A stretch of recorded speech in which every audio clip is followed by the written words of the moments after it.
પહેલગામ આતંકવાદી હુમલામાં 26 લોકોના મોતનો બદલો લેવા માટે શરૂ કરાયેલા ઓપરેશન સિંદૂરમાં પાકિસ્તાનને ભારે નુકસાન થયું ત્યારથી ઇસ્લામાબાદ તેની હારને વિજય તરીકે દર્શાવવા માટે પ્રચાર અભિયાન ચલાવી રહ્યું છે, પરંતુ તેમના બધા દાવા ખોટા સાબિત થયા છે।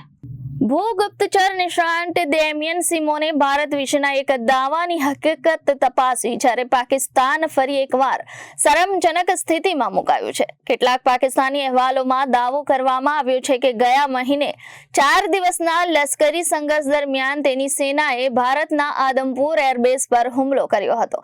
ડેમિયન સિમોનના જણાવ્યા અનુસાર પાકિસ્તાની અહેવાલમાં દાવો કરવામાં આવ્યો હતો કે પંજાબના આદમપુર એરબેઝ પરના હુમલામાં તેની વાયુસેનાએ ભારતીય વાયુસેનાના સુખોઈ Su-13 MKI વિમાનને નુકસાન પહોંચાડ્યું હતું। ડેમિયન સિમોને ભારત અને પાકિસ્તાન વચ્ચેના લશ્કરી સંઘર્ષના 2 મહિના પહેલા માર્ચ 2025માં લેવામાં આવેલી સેટેલાઇટ છબી શેર કરી હતી, જેમાં MiG-29 જાળવણી હેઠળ હતું અને એન્જિન પરીક્ષણ પેડ પાસે દેખાતી સૂટ એક સામાન્ય બાબત છે। તમને જણાવી દઈએ કે અગાઉ પાકિસ્તાને દાવો કર્યો હતો કે ચીનમાં બનેલા JF-17 ફાઇટર એરક્રાફ્ટમાંથી છોડવામાં આવેલી તેની મિસાઇલોએ આદમપુરમાં રશિયન બનાવટની S-400 એર ડિફેન્સ સિસ્ટમ, જેને સુદર્શન ચક્ર તરીકે પણ ઓળખવામાં આવે છે, તેને નષ્ટ કરી દીધી હતી।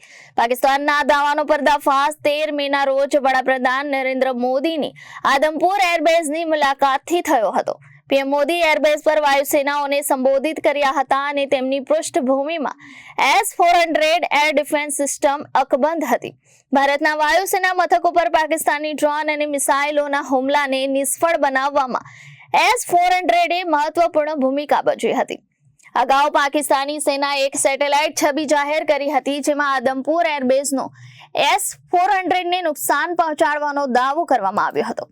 નોંધનીય છે કે પહેલગામ આતંકવાદી હુમલામાં 26 લોકોના મોતનો બદલો લેવા માટે શરૂ કરવામાં આવેલા ઓપરેશન સિંદૂરમાં પાકિસ્તાનને ભારે નુકસાન થયું ત્યારથી ઇસ્લામાબાદ તેની હારને વિજય તરીકે દર્શાવવા માટે પ્રચાર અભિયાન ચલાવી રહ્યું છે, પરંતુ તેમના બધા દાવાઓ ખોટા પડી ગયા છે।